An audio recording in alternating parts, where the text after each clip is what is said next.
Hello, Dan Smith here. I directed this film back in, well, it feels like a century ago. Yeah. The studio asked me to provide a commentary track for the DVD release. And wham! Straight into the action. No fluff or anything. That's what we did back then. Crash-landed ship. Out pops our hero, the fearless Dick Starspid.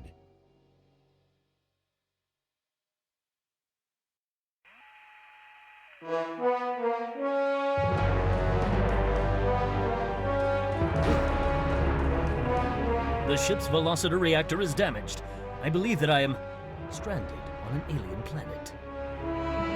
Played, of course, by actor Jonathan Digby. Went on to some minor roles after this.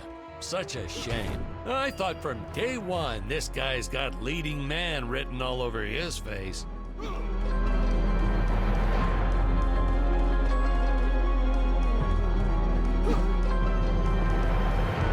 I'm often asked why Dick breaks these boxes. He actually ad-libbed it. I told Jonathan, always keep things exciting.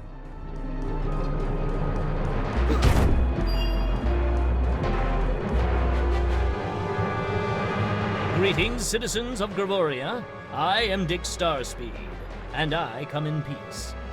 Probably shouldn't have had Dick draw his weapon when he was talking about peas. Well, maybe one day we'll go back and CG it into a sandwich or something instead. Ha! Just kidding.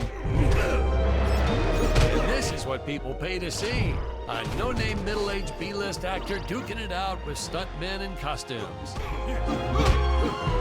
Such stunning choreography. Now the extras in those robot suits really knew how to take a punch. No, literally. I told Jonathan not to hold back. Give it all to him. Kick him in the nuts and bolts. And I know what you're thinking, but don't worry. We handled it responsibly. We made them all sign waivers not to sue for injuries.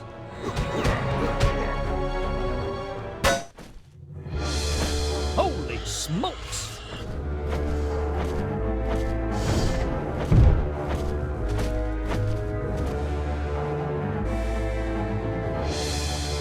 If I land squarely on that grain silo, I should survive this fall unscathed. Well, I shouldn't say this now, but you could actually see the strings if you squinted hard enough.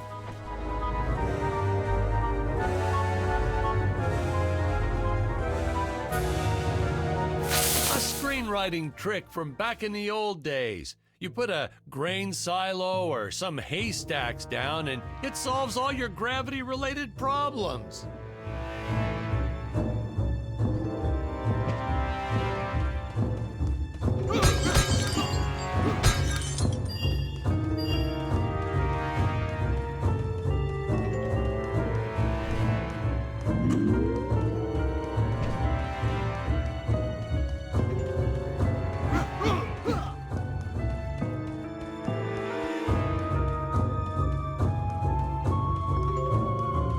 It appears some of my equipment was lost when my ship was shot down.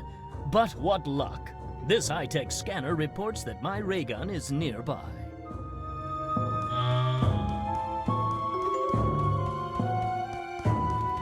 Oh, the dinosaurs! You just don't see quality stop motion like this anymore, do you? Someone actually sat there and moved them, frame by frame.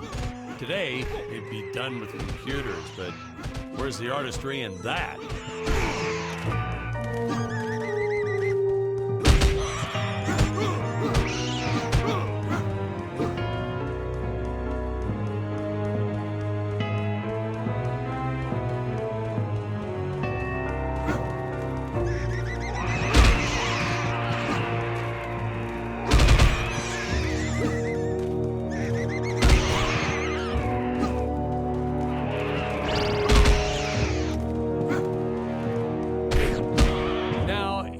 The trees here look a little plastic. Well, it's because they are.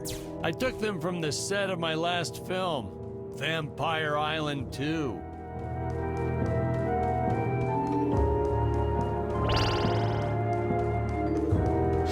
fair share of nasty letters from scientists complaining about our portrayal of the dinosaurs.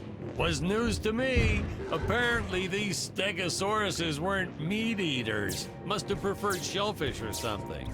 Wow, how do they know? That's what I say.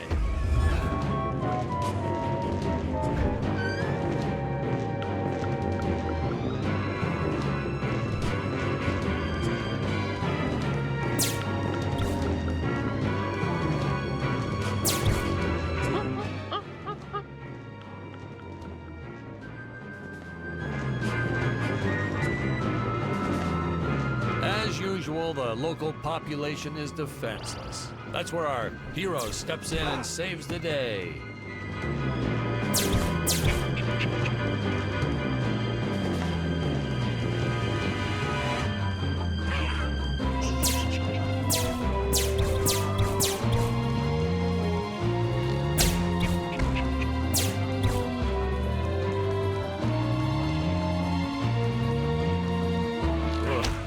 Put Jonathan through a lot shooting this film. He wasn't the best actor, especially when reacting to getting hit. He's what you call a flincher. So I told the stuntman to really just go to town on him. It's the only way to get an honest performance sometimes. Our props master tried to make the weapons soft, but there's only so much you can do. Lucky for us, Dick's entire body was covered in that spacesuit. That thing was a lifesaver when it came to hiding bruises.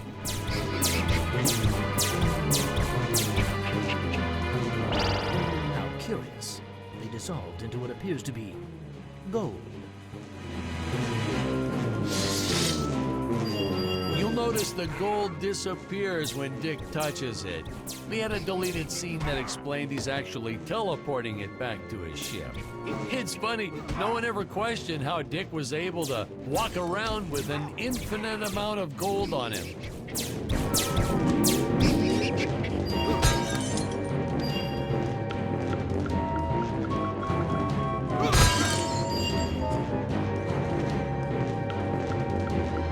We had to redo these shots.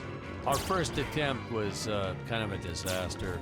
We tried using real apes, thought it'd cut down on the costume budget a bit. But have you ever tried working with apes? They are the worst actors ever. They don't sit still for a moment, and the second you take your eyes off of them, they're flinging their feces all over the place. Jonathan refused to work with them after he got, well, let's just say that he had to take more than a couple of showers one day. You know, you never forget the smell of monkey poo. We steam cleaned the studio top to bottom. Still never got rid of it entirely. All through the rest of the shot, we kept finding those little surprises hiding inside various props. Boy, were those the days.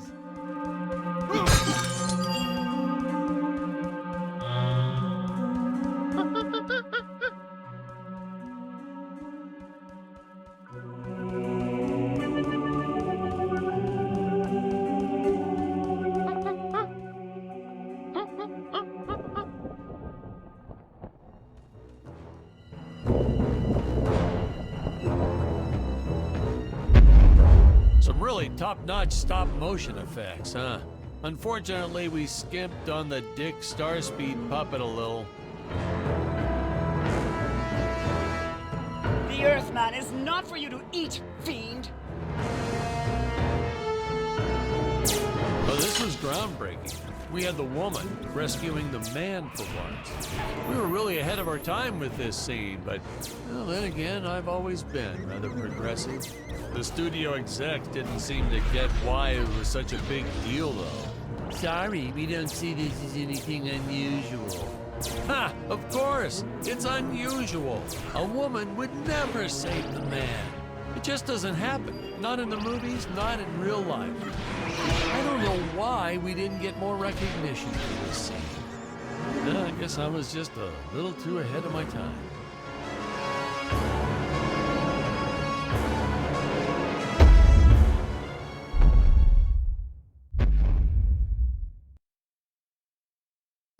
Thank you for saving me, strange woman. What is your name? I am the magnificent Scarlet Nova.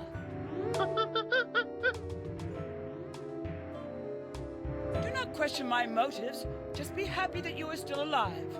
I must speak with my father at once. I shall teleport to his chambers.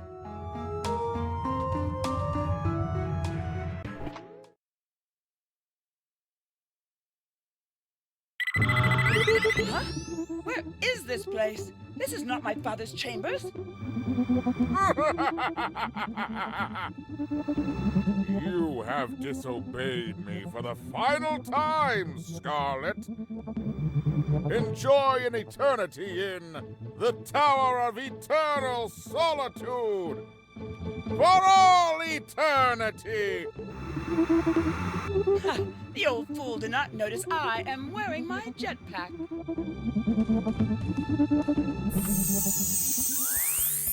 Booster usage. Jump. Wait. Wait. Use booster. Survive deadly fall.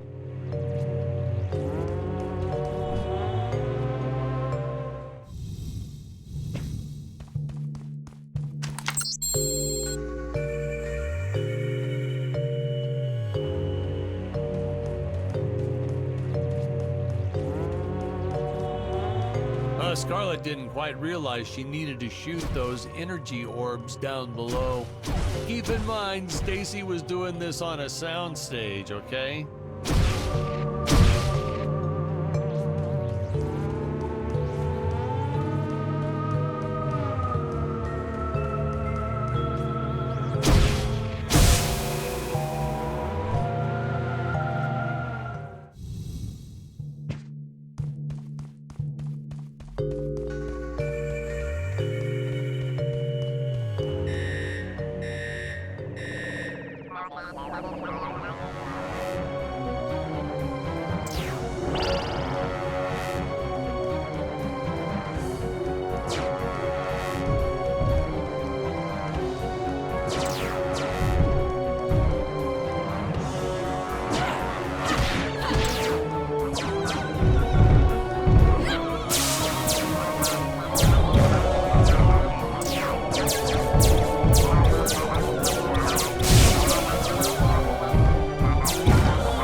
The energy imps.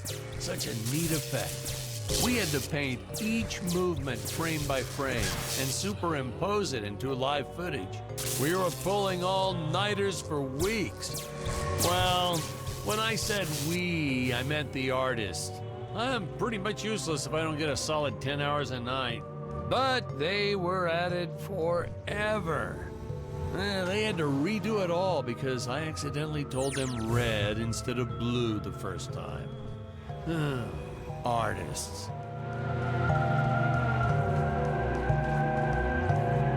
Curses! My father revoked my access to the teleport terminals. I shall only be able to utilize the ones I activate manually.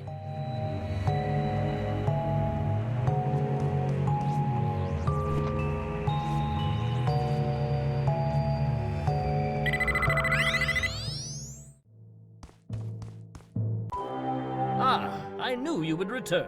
Puny Earthman, you shall help me overthrow the Emperor. Why would you turn against your own father? How do I know I can trust you? Oh, this scene. This is practically Shakespeare in outer space. Just as the entire planet does. And, huh? Patrick, what's wrong with the video? Sorry, sir. Technical problems. Darn it, we're missing some really good writing here. There. Sorry about that. Well, we just passed right by her big scene. Basically, they agree to work together, but one must stay behind in the sleep chamber at all times. Should I rewind? Never mind. I'll continue from here.